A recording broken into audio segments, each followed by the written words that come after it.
Hello guys, তোমরা সবাই কেমন আছো? আশা করি তোমরা সবাই ভালো আছো আর আমরা খুব ভালো আছি। তো ওয়েলকাম ব্যাক, মানে এই গরমে মাথাটাও গেছে। Welcome back to my video.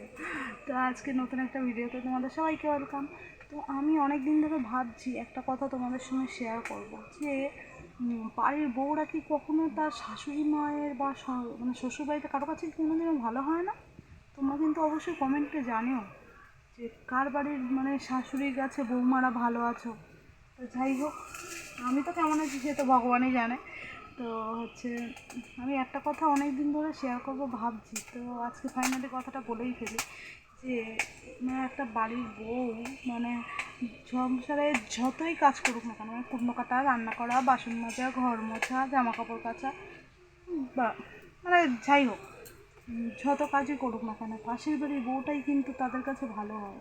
মানে সেই বাড়ির যে বউ যে কাজ করবে সেই কাজটা তাদের পছন্দ হয় না, তারা কাজ করে না, মানে কাজ করলেও তাদের নাম নেই, পাশের বাড়ির বউটার নাম।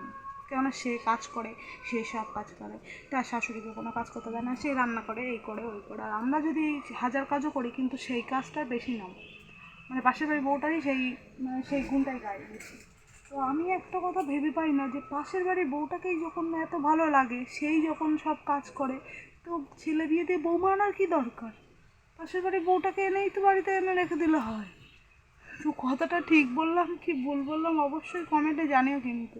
তো আজকের মতো টাটা বাই বাই, দেখা হবে নেক্সট একটা ভিডিওতে।